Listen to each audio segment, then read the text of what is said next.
Estamos agora em Malaquias 3. Na verdade, começamos na última aula, no final do capítulo 2 de Malaquias, porque essa quarta disputa entre Deus e seu povo, a profecia de Malaquias, é dividida nessas disputas, nessas controvérsias entre Deus e seu povo. Então, nós já vimos o finalzinho, né, o último versículo do capítulo 2, mostrando as perguntas, as reclamações, e Deus fala assim que essas perguntas eram motivo de cansaço, na verdade, de irritação, né, para Deus. Então, nós ficamos bastante em cima desse início da disputa, que é por que está tendo uma disputa, e até estamos colocando dentro de um contexto de casamento, né? O casamento entre Deus e seu povo está em crise, e até o livro de Malaquias começou assim, né? Porque vocês não acreditam que eu amo vocês, Deus fala, né? Então, nós estamos prontos agora para o capítulo 3, que geralmente quando as pessoas citam ou pregam ou falam sobre Malaquias 3, que é essa profecia muito significativa, essa profecia Malaquias 3 é uma das profecias mais importantes a respeito do Messias no Primeiro Testamento, é uma das partes mais conhecidas do livro de Malaquias. Na verdade, provavelmente a parte mais conhecida do livro de Malaquias é o texto um pouco adiante, no capítulo 3, que fala sobre o dízimo, que é um texto que é muito usado para falar sobre o dízimo. Mas, de fato, a profecia, uma das profecias mais importantes sobre a vinda do Messias, mais importantes do livro de Malaquias, está aqui no início do capítulo 3, e tem uma grande relação entre essa profecia de Malaquias 3, versículo 1, que ele fala sobre o mensageiro e fala sobre o próprio Messias, tem uma conexão com os últimos versículos de Malaquias no final do capítulo 4. Então, é um texto que é muito importante para nós entendermos, e é muito importante para esse momento da história que estamos estudando sobre restauração. Como nós vimos na última aula, esse momento, essa profecia de Malaquias, como nós sabemos, é o último texto das Escrituras hebraicas do Primeiro Testamento. É como se fosse a palavra final, a palavra em que Deus encerra esse período. Ainda faltam 400 anos, então há muito tempo, 4 séculos, imagine. Muito tempo ainda para a vinda do Messias, mas é o período de encerramento das Escrituras do Primeiro Testamento. Então é muito significativo aqui, como encerrando todo esse período de preparação, e a próxima coisa que vem na nossa Bíblia, na sequência, é Mateus, que já vai começar com o próprio mensageiro preparando o caminho para Jesus.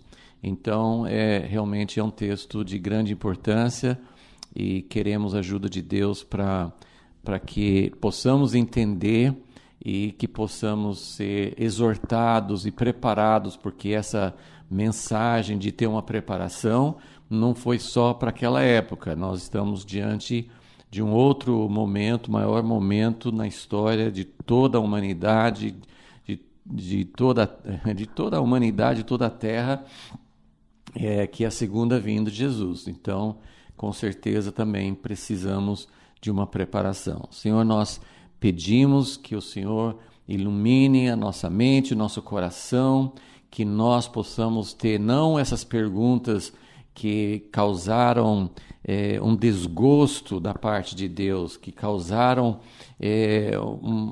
um sentimento muito ruim dentro desse relacionamento entre Deus e seu povo. Nós não queremos ter essa atitude, mas queremos também perguntar: quando é que o Senhor vem? Não está na hora do Senhor vir? Será como que o Senhor vai colocar, dar uma solução para todas essas questões que foram levantadas. Então, nosso coração, nós desejamos que o nosso coração tenha essa inquietação, que nós possamos buscar, que a gente não se sinta acomodado, é assim mesmo, nós vamos, enquanto Jesus não vem, tem que ser assim mesmo, mas que nós tenhamos também uma pergunta de inquietação, mas não no espírito de acusação ou de não confiar em Ti. Pedimos que o Senhor faça essa obra no nosso coração e pedimos que tudo isso possa ser algo vivo, que possa tocar profundamente em nós. Pedimos em nome de Jesus. Amém. Então, vamos ler o último versículo de Malaquias 2, mais uma vez, para lembrar sempre que Malaquias 3:1 é uma resposta. É uma resposta para as perguntas. Ainda que fossem perguntas inadequadas, impróprias, Deus está falando, vocês me enfadam, vocês me cansam com as suas palavras, e vocês nem percebem isso e perguntam em que estamos cansando o Senhor. Nisto que dizeis, qualquer que faz o mal passa por bom aos olhos do Senhor, e é desses que ele se agrada. Ou onde está o Deus de justiça? Então, resumindo e só pegando essa ligação entre esse versículo e o próximo, vamos enfatizar que a primeira pergunta realmente é uma pergunta que dá para entender que é imprópria. Você vai acusar Deus de ter prazer nas pessoas que fazem o mal. Aqui ele fala assim, né? Quem faz o mal passa por bom aos olhos do Senhor. Então, quando isso pode ser na sociedade em geral, nós podemos ter uma ideia muito errada, achando que Deus está aprovando, que Deus endossa líderes que demonstram uma maldade, uma intenção tão ruim em relação às pessoas necessitadas. E aqui mais adiante, no versículo 5, ele vai falar o que é mal aos olhos do Senhor. Ele faz uma lista aqui. Mas se nós acharmos que Deus está aprovando, porque é possível, as pessoas falam isso.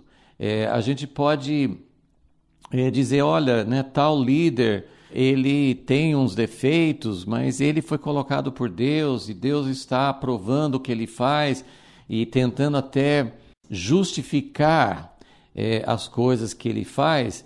Nós temos o grande exemplo na Bíblia de Nabucodonosor, que Deus disse que era o servo dele que estava fazendo algo que Deus tinha ordenado.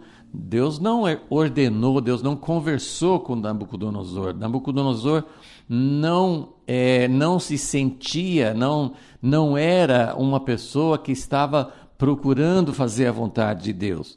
Mas Deus usa governantes ímpios, malvados, pessoas cruéis. Ele usa essas pessoas no sentido geral de cumprir o juízo, de permitir que o próprio povo de Deus ou outras nações sejam castigadas, sejam disciplinadas por ele.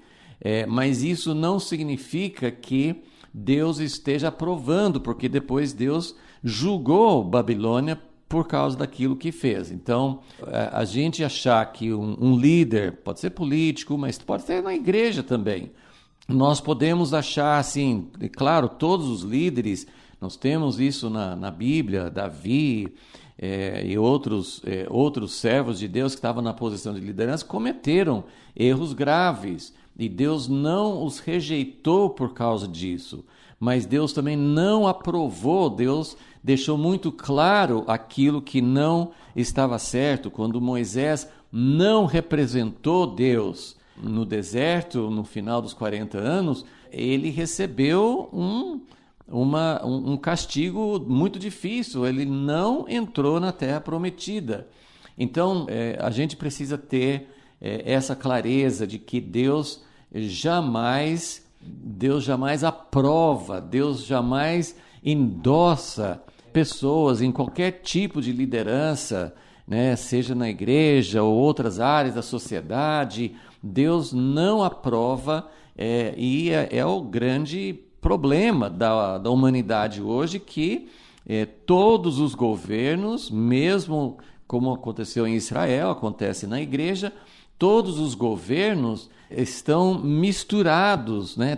Estão cheios de pessoas, atitudes, decisões que são contrárias à vontade de Deus. Então, a gente não sabe exatamente a que o povo estava se referindo aqui, mas nesse tempo de Malaquias, o fato de ter injustiça, o fato das coisas continuarem com maldade, de ter pessoas fazendo aquilo que não é certo, levou esse povo a dizer, acho que Deus deve gostar, porque aquela ideia assim de que se acontece é porque Deus permitiu, se Deus permitiu é porque Deus queria assim, Deus queria que acontecesse isso, né? E isso é imputar, é atribuir injustiça a Deus. Então é isso que estava cansando Deus, o fato de que seu povo, chamado para ser diferente, chamado para ser um povo santo, separado para Deus, eles estavam atribuindo a Deus injustiça. Então, quando eles perguntam onde está o Deus da justiça, é aquela pergunta famosa, né, de todas as gerações, por que Deus, que é todo-poderoso, permite que essa maldade continue? E nós temos... você perguntar para Deus, então é importante fazer essa distinção, porque nós temos essas perguntas, né? Jó perguntou e Deus não culpou Jó. Jó passou por toda uma experiência e aprendeu muito sobre Deus que ele não sabia, mas Jó tinha também essa pergunta. Porque os amigos dele falavam, se você está sofrendo é porque você fez injustiça. E Jó não aceitou isso. Mas ele perguntava, ele perguntou, ele tinha uma queixa com Deus. Então o que eu queria colocar não é errado perguntar para Deus.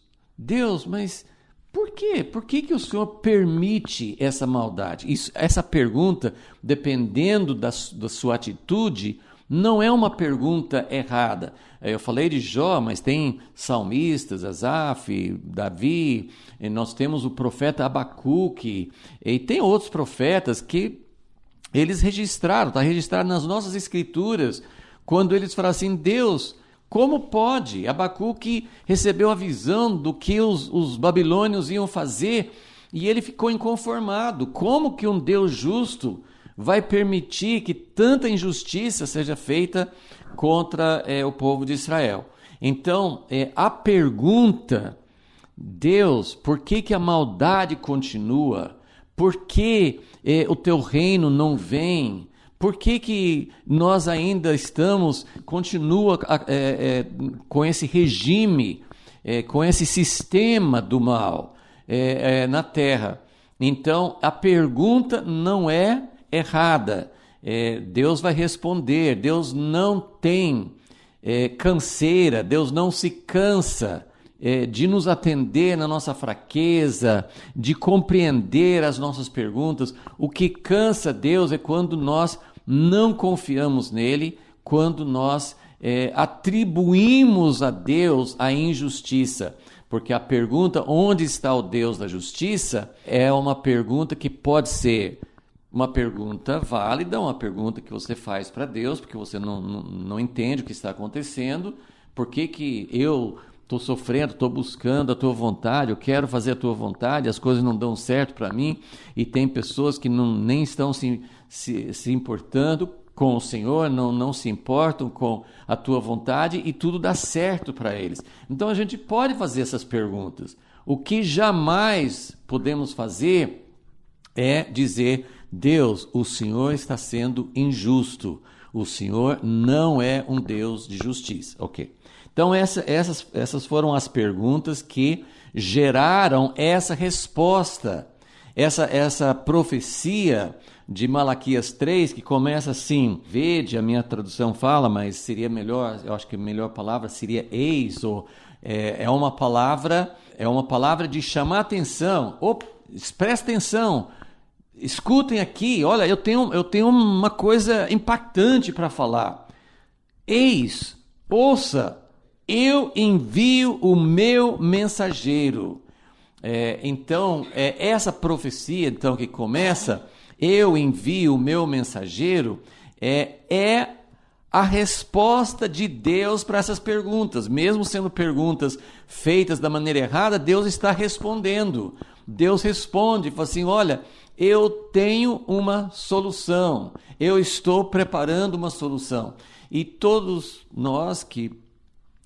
que já leram as Escrituras, que conseguiram entender essa pergunta que é muito comum, por que demora tanto, por que Deus permite, por que continua assim, nós sabemos que a resposta bíblica é os ímpios, aqueles que se rebelam contra Deus, aqueles que não se importam com Deus. Eu acho que, só um parênteses, eu acho muito errado a gente chamar de todo mundo que não está numa igreja evangélica ou que não segue a nossa fé ou a nossa confissão, chamar as pessoas de ímpios. É muito sério você chamar alguém de ímpio.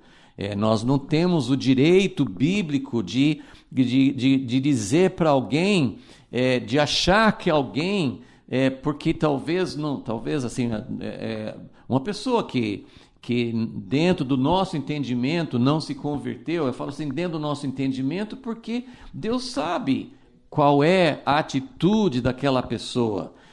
Então, o fato de não ir à igreja, o fato de não ter feito uma confissão, de não ter seguido a fórmula, não ter se batizado, enfim, qualquer atitude ou comportamento ou decisão que a gente entende, né, é aquilo que aconteceu comigo, então eu acho que todo mundo tem que fazer igual, é uma atitude que não é correta, assim, julgar todas as pessoas e achar que a gente sabe quem é ímpio e quem não é.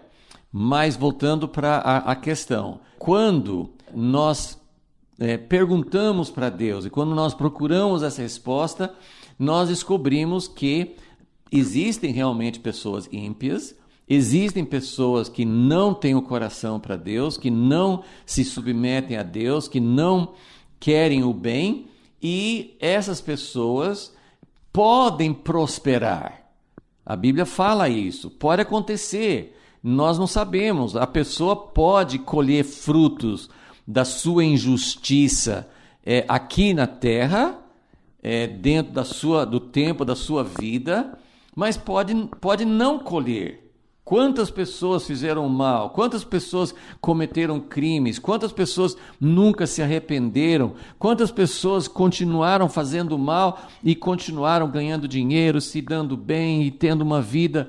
Tem exemplos clássicos, né, de ditadores que oprimiram muito o seu povo e foram até depostos da sua posição e fugiram, foram para um outro país e viveram no luxo até o dia da sua morte. Tem muitos exemplos disso. Ou pessoas que continuam no poder e morrem no poder, né? Uma pessoa como Stalin, né? Tem muitos ditadores, pessoas que foram muito cruéis e que não foram confrontadas, não foram castigadas aqui. Então, isso é algo que quem lê as Escrituras, quem crê na verdade de Deus, sabe que um dia haverá um julgamento.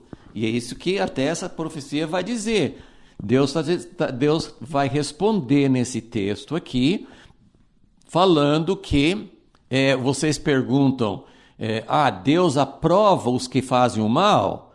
Onde que está o Deus da justiça? Ele não se manifesta, ele não julga, porque a gente gostaria de ver assim, pessoa fez o mal, vem o castigo imediato. Né? Na justiça dos homens, nós gostaríamos de ver pessoas que fazem o mal sendo julgadas, sendo presas. A gente quer ver a justiça.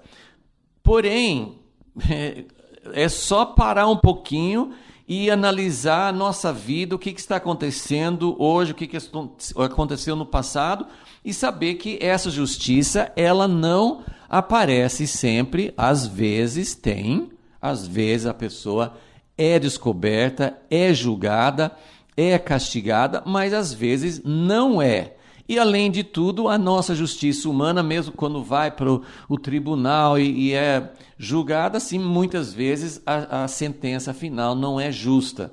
Então, Deus tem uma resposta. A resposta de Deus para essa pergunta, a resposta de Deus para esse questionamento errado, o jeito errado, mas é um questionamento lícito, no sentido assim, por que a injustiça? E Deus tem uma resposta. E ele fala, escutem, eis, eu vou enviar. Ele poderia começar assim, falando, eu mesmo vou chegar, eu vou chegar aqui na terra, eu virei para a terra, eu estabelecerei um reino de justiça. Tem muitas profecias que mostram isso. Eu virei, mas ele não começa eu virei. Está aqui no versículo 1 também. Mas ele diz, eu vou enviar o meu mensageiro. Então vamos ler o versículo 1 e entender o que está contido aqui. Escutem, eis, eu envio o meu mensageiro. Olha, vocês que estão questionando, vocês que estão duvidando, eu vou enviar meu mensageiro, que preparará o caminho diante de mim. Então, evidentemente, quem está falando é Deus, né? Malaquias é um mensageiro, ele não é este mensageiro, mas ele é um mensageiro, e é muito interessante, enquanto estamos mencionando isso, que o nome Malaquias significa meu mensageiro. No original ele está dizendo, escutem, eu envio Malaquias. É o mesmo nome dele. Eu envio, é como anjo. A palavra mensageiro é a mesma palavra anjo. Anjo é mensageiro. E você só sabe porque quando, na nossa língua, no nosso idioma, nós entendemos que anjo é um ser sobrenatural, não é um ser humano. Mas no original, a mesma palavra que ele está dizendo aqui, mensageiro, poderia ser traduzido anjo. Eis que eu envio meu anjo. Eis que eu envio meu mensageiro. E era o mesmo nome de Malaquias, tanto é que algumas pessoas, como nós não temos nenhuma informação sobre Malaquias fora deste livro, algumas pessoas acham que o nome dele não era Malaquias, que esse nome era assim, porque é como se ele era alguém que usou esse nome como uma espécie essa era a função dele, ser mensageiro, mas ninguém sabe ao certo, né? Mas eis que eu envio o meu mensageiro. Então, ele fala sobre o mensageiro, mas o mensageiro, evidentemente, não é a solução. O mensageiro apenas é alguém que prepara o caminho. Então, a solução de Deus, qual é a solução? Nós vamos falar mais sobre isso numa próxima aula, mas qual é a solução de Deus? Não, a solução não é o mensageiro, ele faz parte da estratégia, a solução começa com o mensageiro, mas a solução ele vai preparar o caminho diante de mim. Então, a única coisa, a importância do mensageiro eu vou enviar alguém para ir adiante de mim e preparar o caminho. Mas a solução e ele vai dizer isso aqui, de repente virá ao seu templo o Senhor.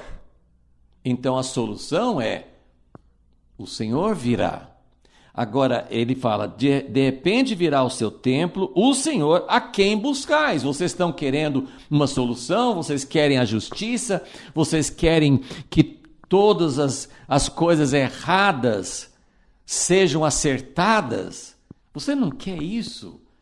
Tem uma canção maravilhosa em inglês que é Come, Jesus, come, venha Jesus, venha, e que nesse cântico, que é muito ungido, ele fala que é hora do Senhor vir e curar todas as coisas erradas, acertar tudo. A gente quase não consegue mais ver algo que está certo. Parece que tudo está errado.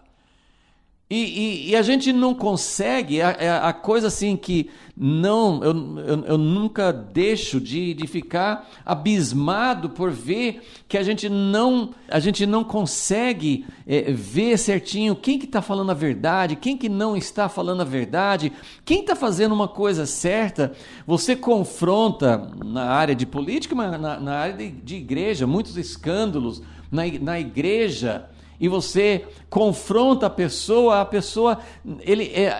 é a coisa mais difícil, é você ver alguém dizendo, realmente eu fiz uma coisa errada, eu menti, eu falei errado, eu agi errado, eu não devia ter feito isso.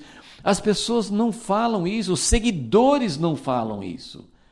As pessoas que vão atrás desses líderes sempre têm uma desculpa, têm uma outra maneira. A gente usa essa palavra narrativa hoje, que narrativa deveria ser um relatório de fatos. Hoje, narrativa é usada, a palavra perdeu sentido. É uma história que a pessoa conta.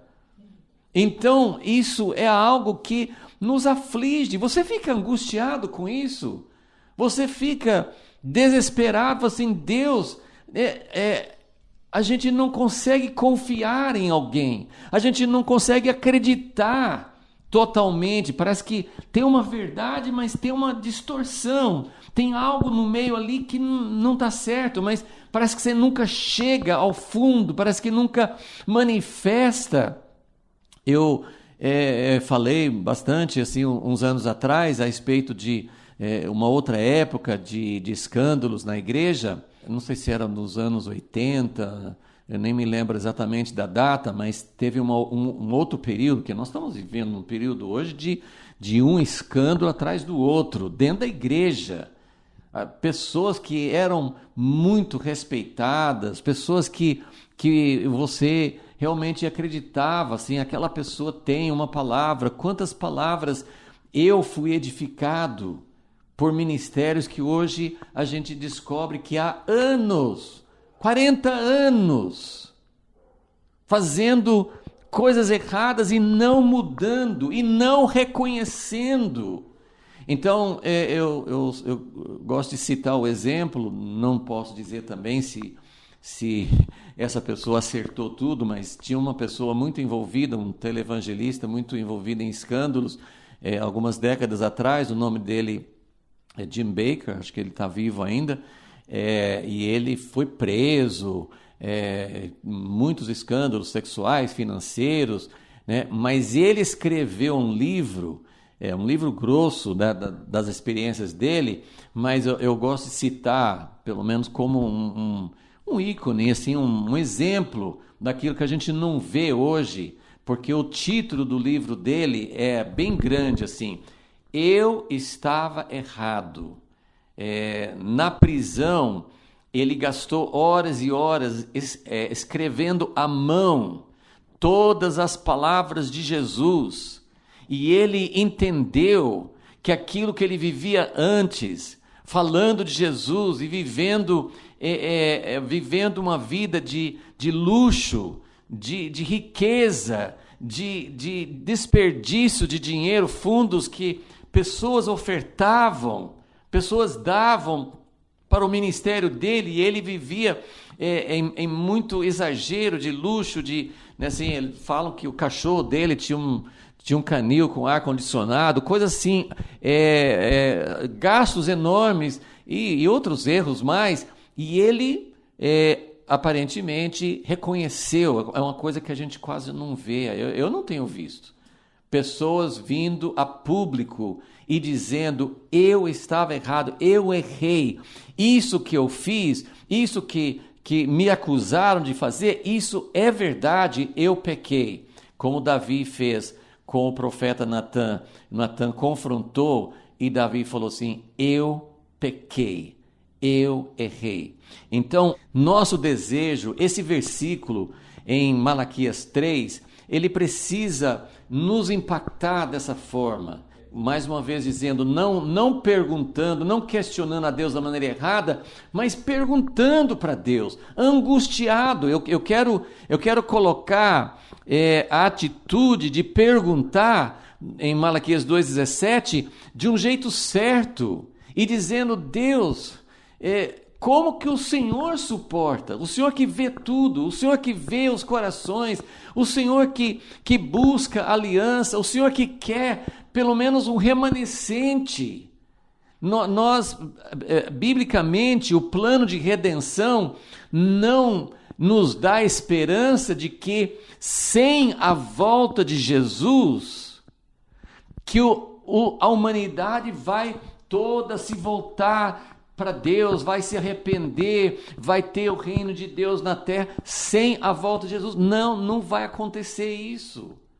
Na verdade, eu vou colocar o meu pensamento dentro desse contexto aqui, porque não é só Malaquias 2,17. Desde o início da profecia de Malaquias, que nós já vimos, isso aqui é a quarta disputa, e vai ter outras na frente, que vai continuar nessa mesma linha, Deus está apontando coisas erradas. Só que dessa vez, assim, ele falou, vocês não acreditam que eu amo vocês vêm para a casa de adoração, o templo, mas eu queria que vocês fechassem o templo, porque o que vocês estão fazendo na minha casa não me agrada, eu tenho nojo, eu não tenho prazer naquilo que vocês fazem. Ele fala dos sacerdotes, ele fala dos casamentos com alianças quebradas, nós vimos tudo isso. Então, Deus, em cada situação, Deus estava falando, tem que mudar.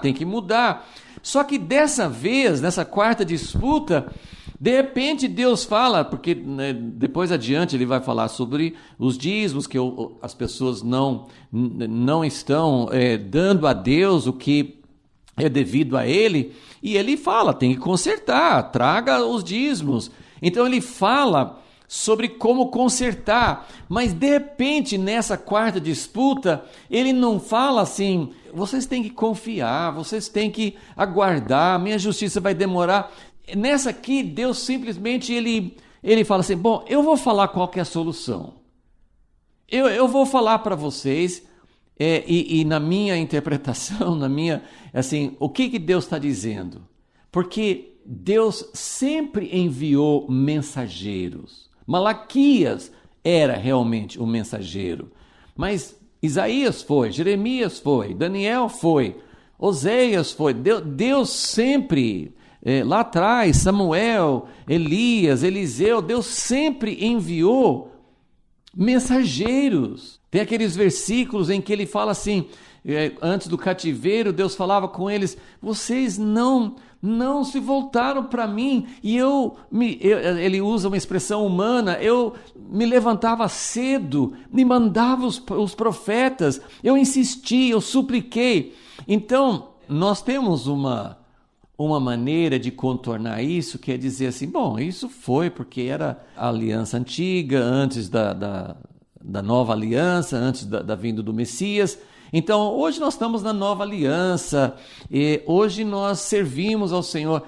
Você já parou para observar a sua própria vida e olhar o que está acontecendo na igreja? E isso não é de hoje, é algo que, como solução final, eu quero falar isso com cuidado, porque Deus sempre chama ao arrependimento. Deus sempre deseja, como Hebreus fala, hoje é o dia de salvação, hoje é o dia de você reconhecer o seu erro. Sempre há possibilidade, e Deus tem alguma coisa que Ele está aguardando para poder voltar e trazer a solução definitiva. Então, existe uma tensão aqui.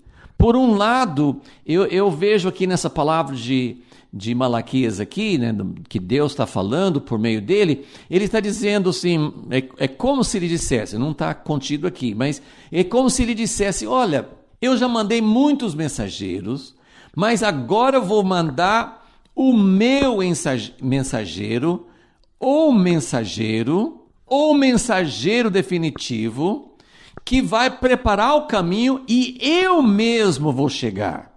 É como naquelas profecias também que Deus falava assim, eu estranhava, eu esperava que tivesse uma resposta, eu esperava encontrar alguém para entrar na brecha, interceder, eu esperava que houvesse um remanescente, que houvesse um grupo do meu lado, mas como não tinha ninguém, eu mesmo vou trazer a salvação, meu braço forte vai trazer.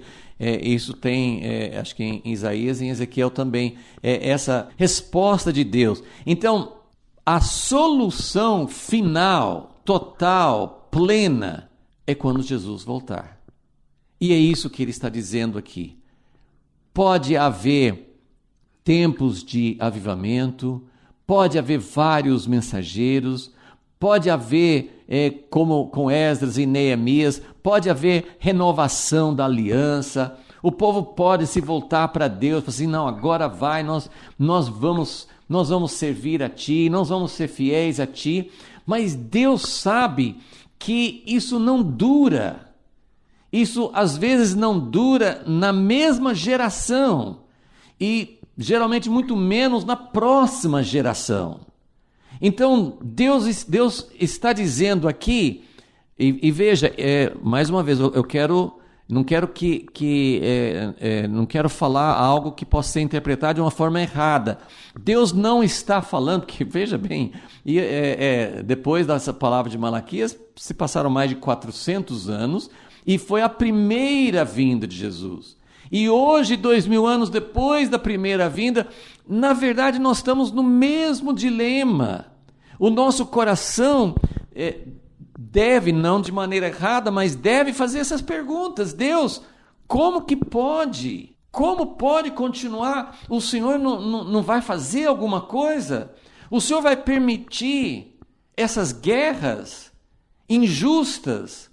O Senhor vai continuar permitindo, mesmo nos lugares que não tem guerra? Graças a Deus, o Brasil é um lugar abençoado, não tem havido sim algumas catástrofes naturais, mas em geral o Brasil não tem tanta catástrofe como alguns lugares no mundo, não tem guerras, mas tanta injustiça, tantas pessoas sofrendo sem necessidade de sofrer, porque o sofrimento que é causado por um outro ser humano não seria necessário. A abundância de alguns poderia suprir a falta de outros. Então poderia ter menos sofrimento, mas Deus está dizendo, olha, tem arrependimento, tem momentos de avivamento, de reforma, de renovação, de aliança, tem esses momentos, como nós vimos nos livros de Esdras e Neemias, tem o retorno do cativeiro, tem algo que Deus vai trabalhando, fala assim, vamos caminhando, Deus está preparando alguma coisa, mas em última análise, se você estiver pensando em realmente eliminar a injustiça do mundo, você pode ver uma pessoa ser curada, mas quantas pessoas não são curadas? Quantas pessoas vão viver a vida toda em sofrimento e injustiça? Então, às vezes, nós nos alegramos em ver um órfão sendo acolhido e recebendo uma chance de ter uma vida ou uma família. É maravilhoso e Deus nos chama para fazer isso. Deus nos chama para viver uma vida diferente. Quantas pessoas quebrando suas alianças, mas tem algumas pessoas que não quebram as alianças. Então, Deus tem um remanescente, Deus tem uma amostra daquilo que Ele deseja fazer. Porém, Nesse versículo, Deus está dizendo, você quer saber por que os injustos continuam se saindo bem? Você quer perguntar sobre o Deus da justiça, onde Ele está? Você quer pensar mesmo nessa solução que vai ser para toda a humanidade? Então eu vou explicar. Eu vou enviar o meu mensageiro. E o meu mensageiro vai preparar o caminho diante de mim. Agora, tão interessante, deixa eu só ler o restante do versículo, eu não consigo passar desse ponto aqui. De repente virá ao seu templo o Senhor. É isso que tem que acontecer. Ele tem que vir. E ele diz, de repente virá ao seu templo o Senhor, a quem buscais. Vocês querem que ele venha. Vocês querem a justiça, vocês querem a solução, vocês querem a presença de Deus, vocês querem que Deus venha e resolva a situação. Então, é o Senhor a quem vocês estão buscando. E esse aqui chama paralelismo, é a forma hebraica de poesia e de falar assim, a gente costuma fazer isso também. A gente fala uma frase e depois a gente fala outra com o mesmo sentido, mas com palavras diferentes. Então ele vai falar duas frases com o mesmo sentido. De repente virá ao seu templo o Senhor, a quem buscais, o mensageiro da aliança, é a mesma pessoa. O mensageiro, o anjo da aliança, a quem desejais. Então, aqui nós temos essa afirmação. Essa é a solução final. O mensageiro é a primeira etapa. O mensageiro é aquele que vem antes do grande rei, antes do grande soberano. Ele vem antes. Isso acontecia nos tempos antigos, quando o rei ia chegar numa cidade, ele mandava o arauto para anunciar, para todo mundo saber que ele vinha, e também, talvez, uma comitiva para preparar o caminho, onde que ele vai ficar, tem que ter proteção. Hoje tem isso também, quando vem um chefe de Estado, principalmente esses mais importantes, eles têm toda uma equipe de segurança, de embaixadores, diplomatas, eles vão preparar todo o caminho, eles vão descobrir, eles vão preparar o presidente, o primeiro-ministro, o cara que é importante, ele não pode chegar num lugar e não saber onde vai ficar, e não ter a preparação adequada, e não ter uma receptividade. Tudo isso era importante para um rei terreno, um rei humano. Agora imagine, Jesus virá, o próprio Deus, o próprio Criador, ele virá para a terra. Ele vai endireitar tudo que está errado. Ele vai acertar, ele vai colocar a justiça na terra. Nós temos descrições disso em Isaías 11, por exemplo, e tem várias partes, nós podemos pegar em vários profetas, várias descrições, né, falando sobre como Jesus vai estabelecer um reino, e tem muitas coisas que nós não sabemos, porque ele vai governar por 1000 anos, nem todos acreditam que esses 1000 anos são literais, mas ele vai governar, e vai colocar todas as coisas debaixo dos seus pés. 1 Coríntios 15 fala, ele precisa reinar até que todos os inimigos sejam postos debaixo dos seus pés.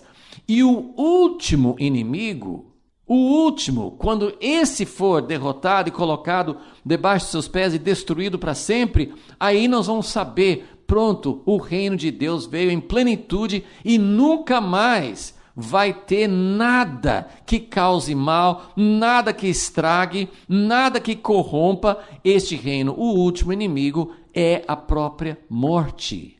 Então, Jesus virá o Senhor a quem buscais, o mensageiro da aliança. Ele é o mensageiro, porque Jesus é o enviado.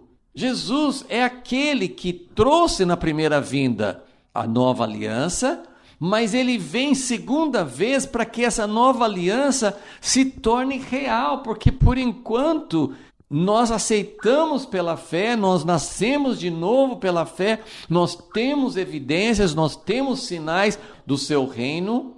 Não é uma fábula, é uma realidade, mas é uma realidade ainda parcial, é uma realidade que ainda não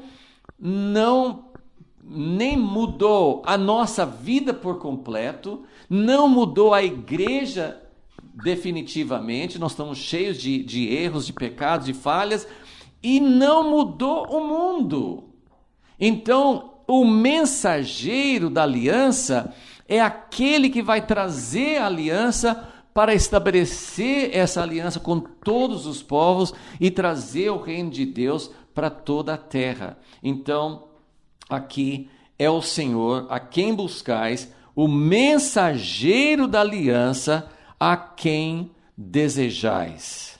E aí a minha tradução aqui não repete a palavra eis, mas ela está aqui de novo. No início do versículo, assim, eis, escutem, eu vou mandar meu mensageiro. Então, é tipo, o mensageiro, ele vem para anunciar a vinda do rei.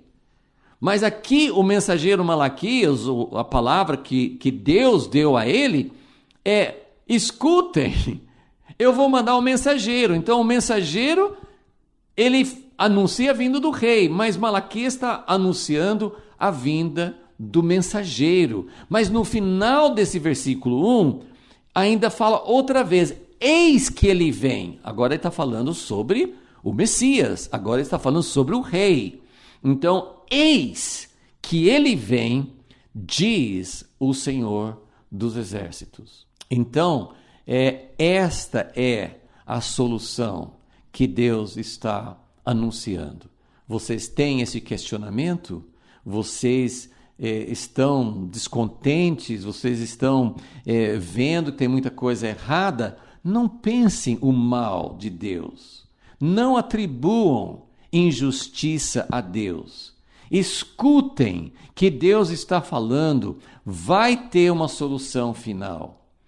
Mas aí nós precisamos entender várias coisas, porque até para o mensageiro vir, né, depois de Malaquias, demorou 400 anos. Então essa parte de espera é muito difícil para nós. Mas essa é a nossa tarefa. A nossa tarefa é a solução completa, justiça, Deus realmente colocar tudo à luz, Deus realmente julgar tudo que foi feito de maneira errada, acertar todos os erros. Isto vai acontecer somente quando Jesus vier, quando o mensageiro da aliança vier. Então, as profecias, agora eu quero explicar algumas coisas, nós vamos dar uma olhada geral nesse texto. Esse texto da resposta de Deus vai até o versículo 5 de Malaquias 3. Então, até o versículo 5, ele está falando sobre essa solução final. Mas tem várias coisas, e nós ainda vamos continuar mais tempo, depois do estudo de hoje, nós vamos continuar mais tempo nesta passagem, porque tem muita coisa para a gente avaliar, tem muita coisa para a gente enxergar aqui. Mas uma das coisas que a gente precisa sempre olhar, principalmente, né, exclusivamente nas profecias do Primeiro Testamento, é que, como nós já vimos em tantas outras ocasiões, as profecias da vinda do Messias, da vinda desse mensageiro de Deus, como nós sabemos hoje, ela aconteceria em duas etapas: a primeira vinda e a segunda vinda.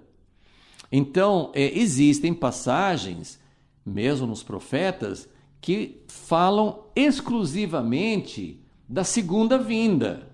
Tem passagens que não tem mistura, está falando sobre aquela coisa final. A segunda vinda é que vai completar tudo.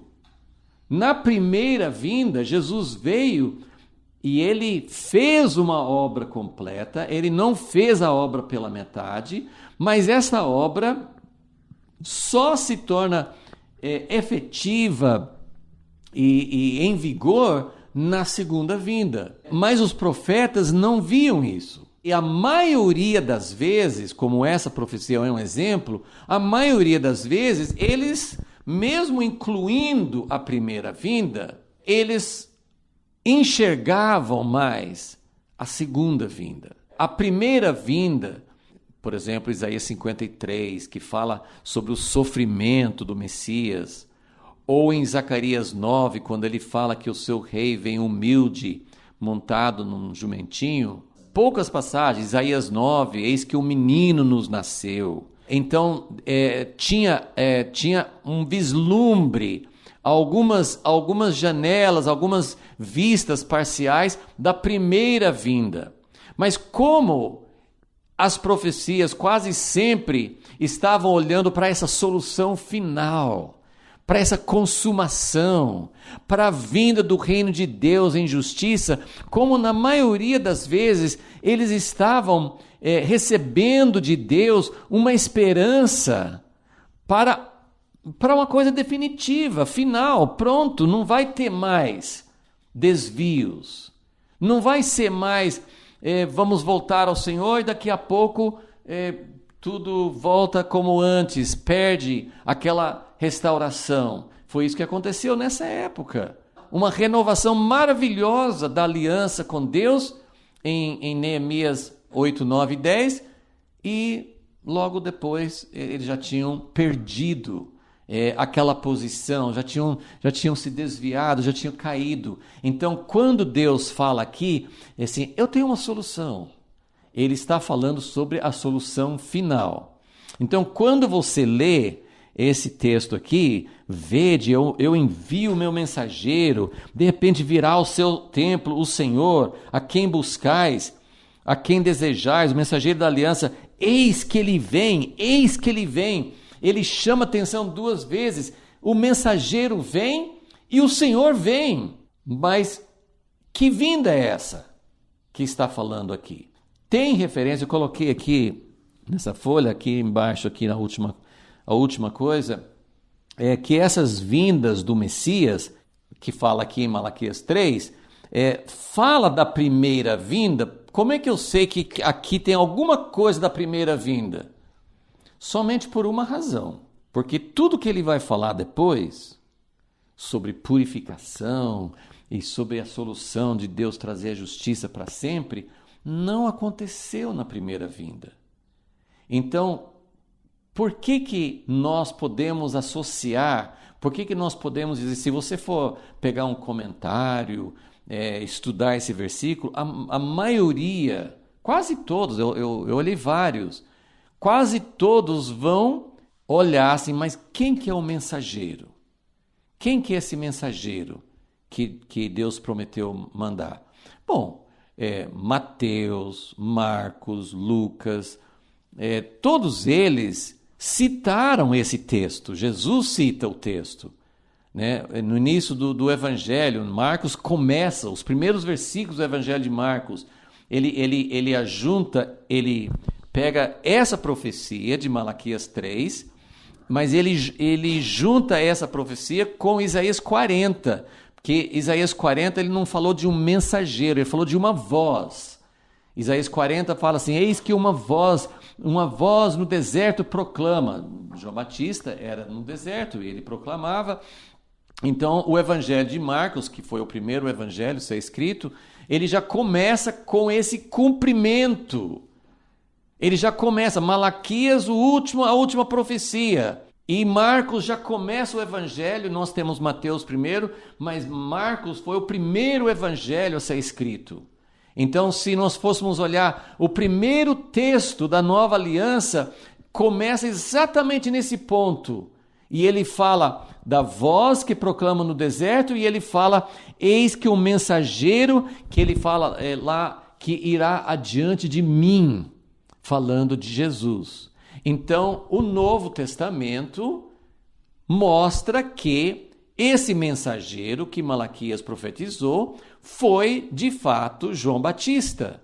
Então, nós temos uma profecia clara aqui, nós temos uma interpretação clara de que Malaquias estava falando sobre a vinda do Messias. E não poderia ter uma segunda vinda sem a primeira. Então, a primeira vinda está incluído aqui. Mas a descrição, versículo 2, Malaquias 3, versículo 2. Quem suportará o dia da sua vinda?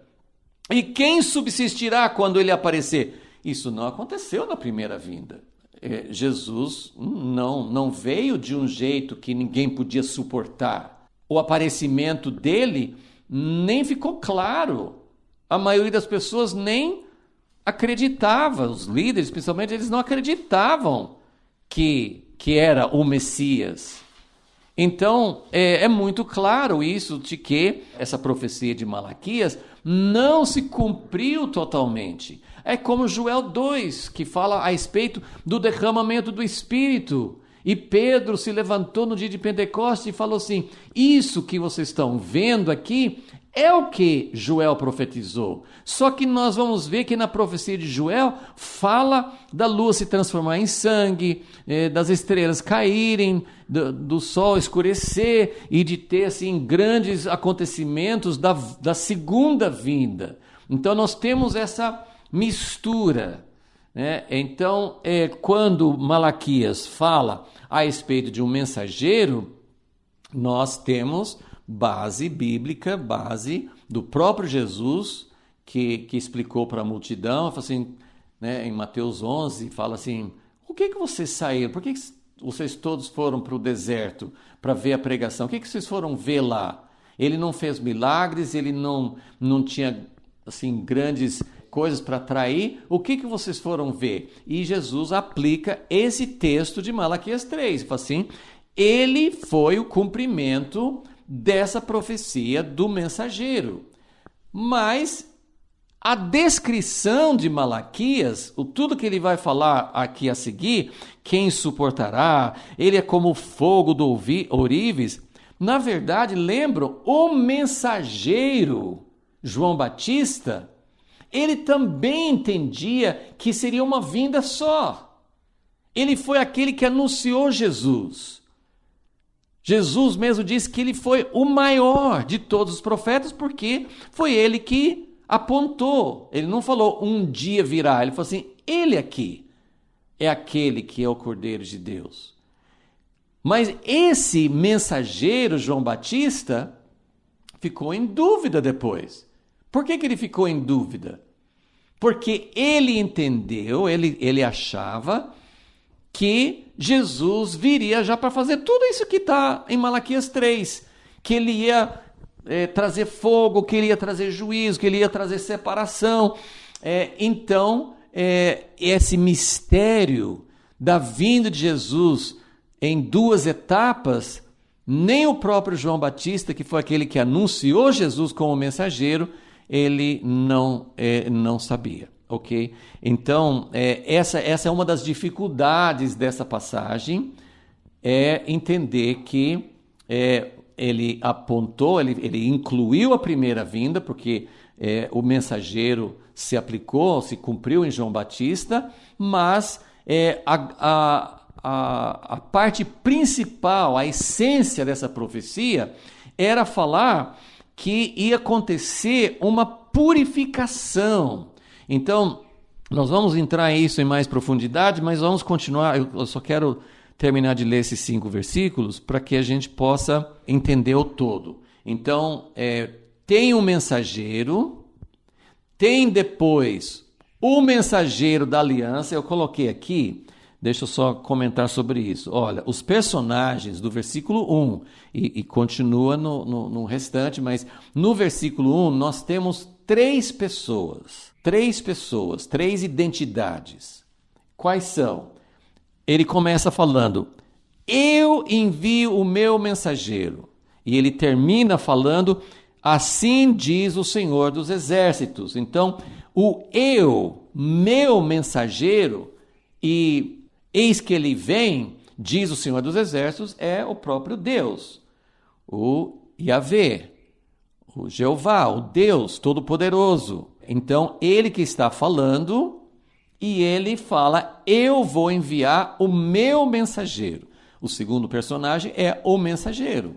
Mas o que faz confusão, e isso é porque algumas coisas pode ser, porque os tradutores não traduziram direito, tinha umas coisas meio ambíguas, ou os profetas não entendiam direito ainda, tem todos esses elementos, mas isso aqui foi uma coisa que Deus falou com ele fez de propósito. Claro, Deus não tem a intenção de nos confundir, mas ele quer mostrar a relação, porque Deus fez questão de dizer, eu, o Senhor, envio o meu mensageiro, então vai ter um mensageiro diferente, um mensageiro especial. No caso da primeira vinda foi João Batista.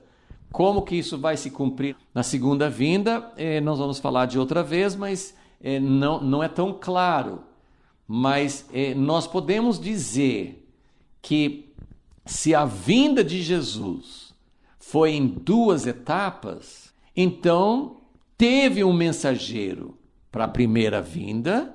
É muito lógico, é muito racional pensar que vai ter um mensageiro para a segunda vinda, porque a segunda vinda de Jesus vai ser mais imponente, mais algo assim muito visível, muito forte, uma intervenção de Deus em toda a história, colocando um fim em todas as coisas, julgando todas as coisas. Então, a segunda vinda precisa muito mais de um mensageiro do que a primeira vinda.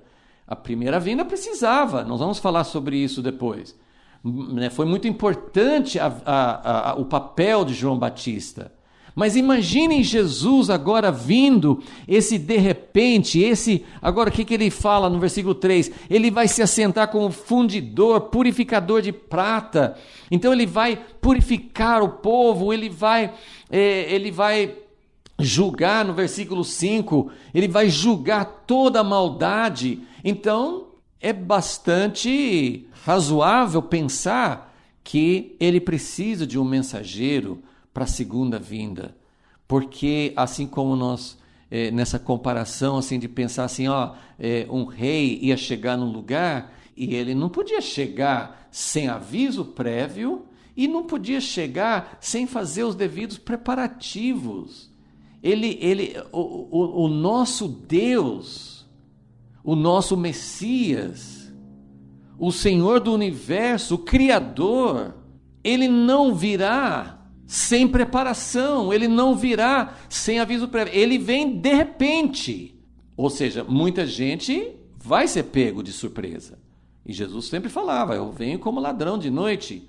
Mas em Tessalonicenses fala assim, se vocês estão na luz, não vai pegar vocês de surpresa. Então, tenha preparação, mas muitas pessoas não estarão preparadas. Então, essa coisa de surpresa, de repente ele virá. Então, como a segunda vinda é relacionada a juízo, então nós entendemos que no versículo 5 ele fala sobre juízo, e então nós entendemos que o cumprimento principal dessa profecia é na segunda vinda. Mas vamos voltar aqui. 3 personagens, vamos tentar entender, porque existem controvérsias, existem interpretações diferentes, pessoas às vezes entendem de uma outra forma. Mas então, a primeira parte fica mais clara, o Senhor dos Exércitos, eu estou dizendo que eu vou enviar um mensageiro.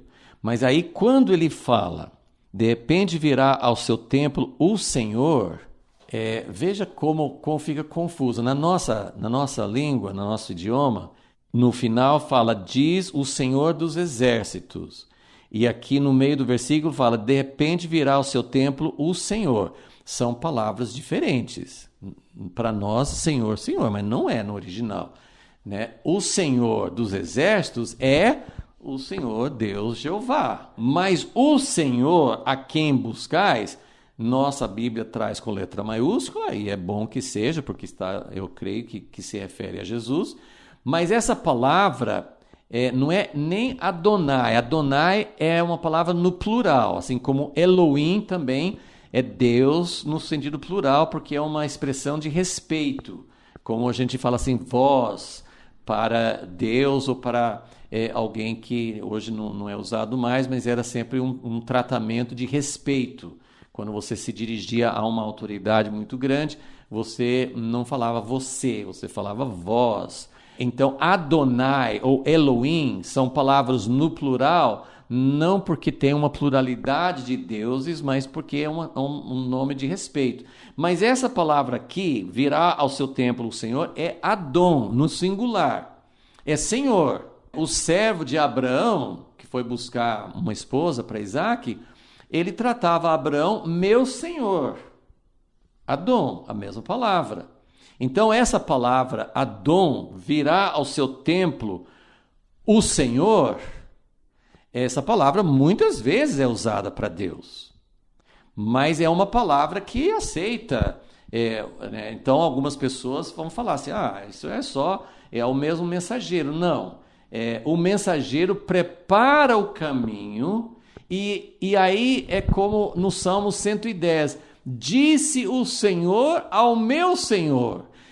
Os profetas, os salmistas, os homens da antiguidade, eles não tinham entendimento de Deus Pai e Deus Filho, mas eles recebiam revelações que nem eles mesmos entendiam direito, como o Salmo 2, que fala do Filho, Deus falando que ele estabeleceu o seu rei sobre o monte Sião, e trata, né, de filho. Então, eles não entendiam isso. Jesus usou esse texto para confundir os fariseus. Ele falou assim, se Davi fala, disse o Senhor ao meu Senhor, e o Messias é filho de Davi, ele fala assim, como que Davi chama o seu próprio descendente de Senhor? E como que pode ter Deus Senhor falando com meu Senhor? Então, esse aqui é um exemplo. Provavelmente Malaquias não entendia bem essa distinção, mas eu envio o meu mensageiro que preparará o caminho diante de mim. Deus falando, Deus Jeová falando. Aí ele fala, de repente virá ao seu templo o Senhor. Não é o mensageiro veio, preparou o caminho, e aí quem vem ao seu templo, o templo não é do mensageiro que prepara o caminho. Quem virá ao seu templo é o próprio Deus, mas é um enviado ao mesmo tempo, porque Jesus é Deus e ele também é o enviado de Deus. Então, se você não entendeu nada, é porque realmente é difícil, é algo complexo. Mas ele está falando sobre o Senhor, o mensageiro e o Senhor, que é o mensageiro da aliança. Quem é o ministro da aliança, da nova aliança? É o Jesus, é o Messias. Então nós temos esses três personagens dentro desse mesmo versículo, que era um grande mistério. Eles não entendiam isso plenamente naquela época, mas como nós sabemos que Jesus já veio, fica mais fácil da gente interpretar. Eu vou só terminar, aqui a gente colocou assim um resumo. Vamos pensar assim, nesses 5 versículos, Malaquias 3, de 1 a 5, o que ele está dizendo? Eu não li tudo detalhadamente, porque nós vamos examinar depois e já está acabando o nosso tempo. Mas o que esses 5 versículos falam? Meu mensageiro virá. Primeira coisa que ele avisa, em Malaquias 3:1. Meu mensageiro. Ele é um mensageiro diferente, porque todos os profetas foram mensageiros. Deus foi preparando o caminho, toda essa história das escrituras hebraicas, do Primeiro Testamento, tudo é uma preparação para a vinda do Messias. Mas logo antes da vinda do Messias, tem o meu mensageiro, o anjo, o mensageiro, aquele que prepara o caminho do Senhor. Mas a segunda coisa que ele afirma é que o Senhor virá, que ele é o mensageiro da aliança. Então tem o mensageiro da preparação e tem o mensageiro da aliança. E o mensageiro da aliança é o próprio Messias. E o que esse Senhor, mensageiro da aliança, o que ele vai fazer? Versículos 3, ele vai se assentar para purificar os levitas e sacerdotes. Malaquias está cheio antes ele falou muito sobre os sacerdotes, como eles estavam falhando. Então agora vem o Messias, e essa é uma parte que nós vamos ter que destrinchar um pouco mais da próxima vez, porque como que o Messias vem para o seu templo, a vinda de Jesus, a segunda vinda, a vinda definitiva, é sempre vista como um tempo de juízo. Mas ele vem aqui no versículo 3 para fazer um longo trabalho, não sei se é muito longo, mas não é uma coisa imediata, porque ele vai se assentar como fundidor e purificador de prata, ele vai purificar os filhos de Levi e os refinar como ouro e prata. Então, isso aqui é mais um mistério dentro dessa profecia, porque vai ter duas vindas, tem o mensageiro que vem antes do Messias, tem um mensageiro que é o próprio Messias, e tem um trabalho de purificação que fala do Messias, mas quando Jesus voltar a segunda vez, quando ele vier definitivo, ele não vai fazer um trabalho de purificação dos sacerdotes? Então, é mais um mistério que nós vamos entrar na próxima vez. Mas qual vai ser o resultado?